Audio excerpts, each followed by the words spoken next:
The sun rose that morning with gentleness, painting the sky in hues of amber and gold. A cool breeze rustled through the tall grass by the roadside, carrying with it the scent of damp earth from the night's rain. Jonathan shuffled forward, leaning heavily on his staff. His heart whispered that turning back would be easier, but the thought of returning to Miriam and the children broken with nothing to show tightened his chest with shame. It was then he noticed a figure in the distance. At first, Jonathan thought it was another merchant, perhaps a farmer returning from market. The man walked at an unhurried pace, his steps light, his back straight.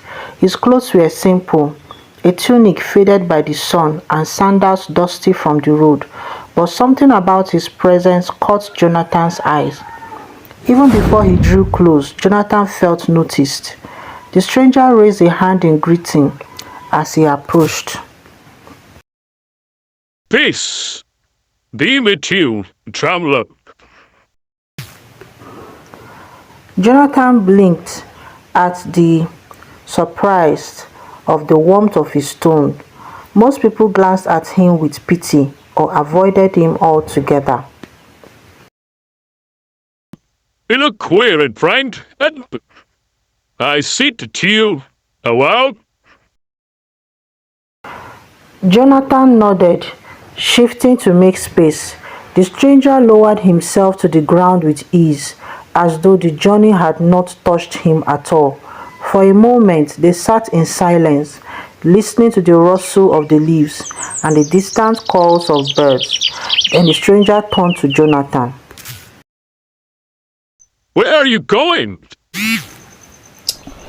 Everywhere. Nowhere. I have walked for weeks, seeking healing, but all I have found are disappointments. Now, tell me. Something in the man's eyes, steady, compassionate, pulled the words from Jonathan's chest. He told him of the herbalist in Indera, of the bitter potions that worsened his fever, of the physician in Luma who demanded silver he did not have, of the priests and charlatans who promised cures but delivered only emptiness. He spoke of the nights he lay on the hard ground, whispering to the stars, begging God to answer, hearing nothing but silence. By the time he finished, Jonathan's voice trembled. Have you sought Jesus? Well, I've heard his name. Some say he was a prophet. Others say a teacher. But what can he do for me now? I am dying. I need medicine, not story. Well, I'll tell you for free. Jesus is not just a prophet or a teacher. He is alive. He heals not only the body, but the soul. He carried the weight of our sicknesses and sorrows upon himself many years ago. If you call on him, he will answer you.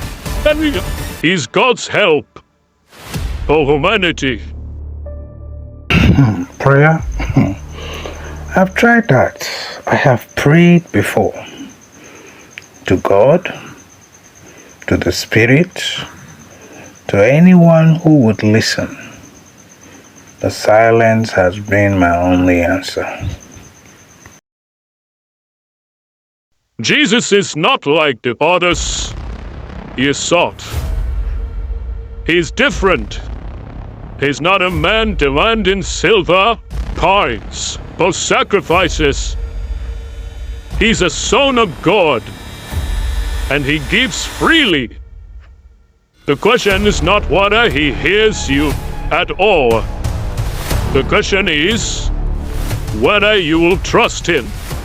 Absolutely. Jonathan let the words hang in the air. His heart beat faster. Trust? After so many disappointments, and yet something about the man's voice carried a weight different from the empty assurances of healers.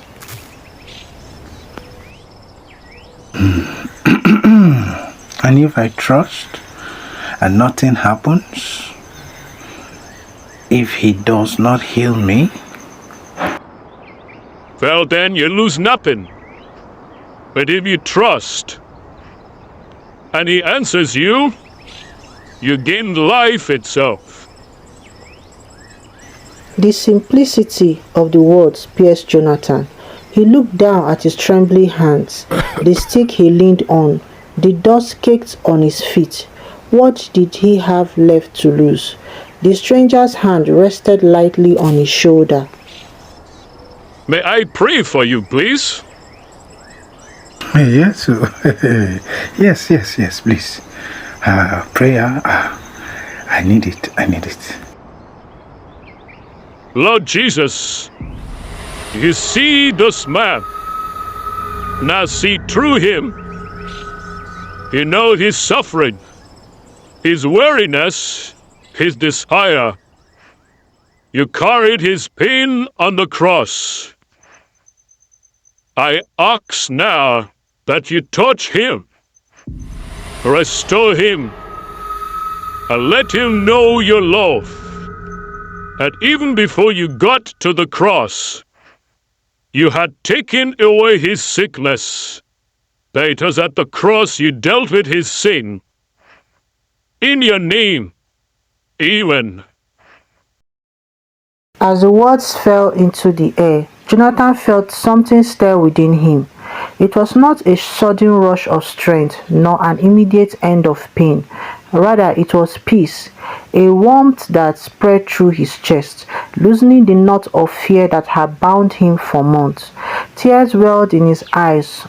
He pressed a hand on his face, ashamed, but the stranger smiled. They sat in silence for a long while. Jonathan stared at the road ahead, but for the first time in months it did not seem endless.